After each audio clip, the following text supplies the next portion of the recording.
고린도전서 4장 9절 말씀을 같이 보시겠습니다.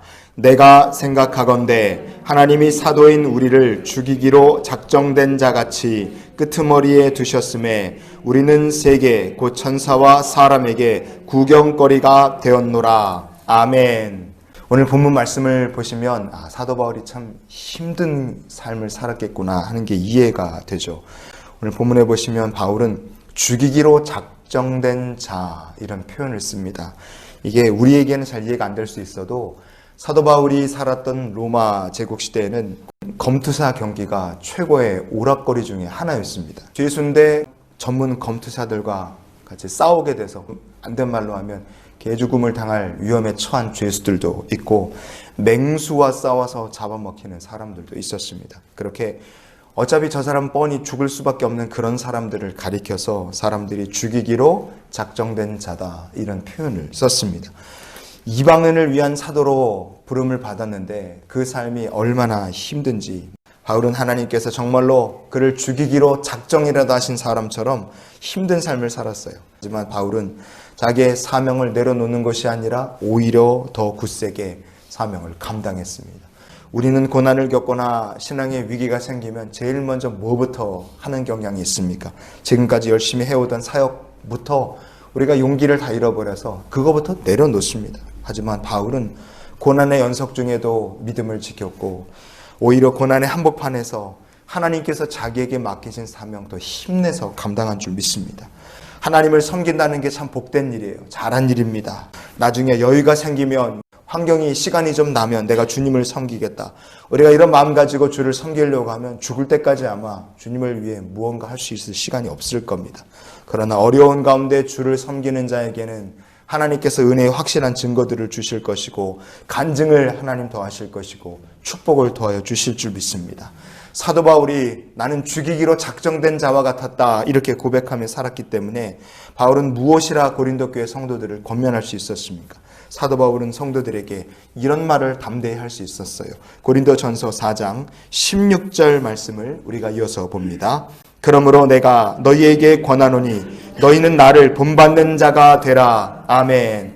사도 바울이 담대하게 나를 본받는 자가 되라 이렇게 말씀했습니다. 왜 굳이 나를 본받으라 그렇게 얘기했겠어요. 바울은 죽이기로 작정된 자와 같은 어려움 속에서도 겸손히 말없이 주님을 섬겼지만 고린도 교회 성도들은 그렇지를 못했기 때문에 그렇습니다. 고린도 교회의 심각한 문제들이 다 어디서부터 났겠어요? 교회 안에 말이 너무 많았기 때문에 그렇습니다. 고린도 교회는 여러 가지 일로 사도 바울에게까지 시비를 붙던 사람들이었으니 자기들끼리는 오죽했겠습니까? 그래서 고린도전서 4장 20절 말씀을 보시면 바울이 이렇게 따끔하게 성도들을 권면합니다. 하나님의 나라는 말에 있지 아니하고 오직 능력에 있음이라. 아멘. 바울이 파악한 고린도 교회의 영적 문제가 정확하게 기술되어 있죠. 영적 문제는 성령이 많고 섬김이 많은 것이 아니라 말이 너무 많은 것이 고린도 교회의 영적 문제였습니다.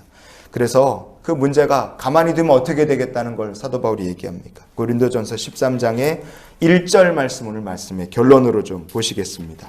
내가 사람의 방언과 천사의 말을 할지라도 사랑이 없으면 소리나는 구리와 울리는 꽹과리가 되고 아멘.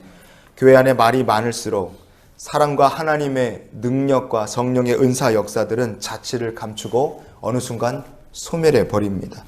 그런 사람의 소리는 결국에는 어떻게 됩니까? 이 말씀처럼 소리나는 구리나 울리는 꽹과리처럼 시끄러워질 수밖에 없어요. 덕이 되지 않습니다. 고린도 교회는 하나님의 말씀보다 사람의 말이 더 많았기 때문에 흔들렸고 서로 자랑하다 보니 싸우고 서로 가르치는 선생 노릇만 하다 보니까 정말 사람들이 사랑 가운데로 감싸주는 믿음의 어머니 아버지 신앙의 모델을 삼을 만한 사람들이 없어지고 사라지는 교회였어요. 그 결과 교회가 그리스도의 터 위에 굳게 설 수가 없었습니다. 나중에 고린도 교회가 말보다 사랑이 많아지고 말보다 은사가 많아질 때 고린도 교회는 위대한 일을 감당하는 교회로 거듭날 수 있었어요. 여러분, 고린도 교회의 영적 실패와 회복의 이야기가 우리의 가정에, 우리의 신앙의 여정에, 우리가 섬기는 교회 위에 그대로 적용될 수 있기를 원합니다. 그래서 이런 기도로 우리가 오늘 한날의 삶을 살기 원합니다. 하나님, 오늘도 말이 아니라 하나님 나라의 능력을 누리며 살게 하여 주시옵소서. 너 시험을 당한다 할지라도 범죄하지 아니하고, 우리가 시험을 당하고 환난이 눈앞에 찾아온다 할지라도 말을 많이 하는 것이 아니라 기도를 더 많이 하고 하나님의 은혜를 더 구하고 쉼없이 주님을 위해서 섬길 수 있는 바울 같은 믿음의 성도가 될 수 있기를 원합니다. 오늘도 사도 바울 같은 믿음으로 예수님을 닮고 주님을 따라가는 복된 날이 되시기를 주의 이름으로 축원을 드립니다.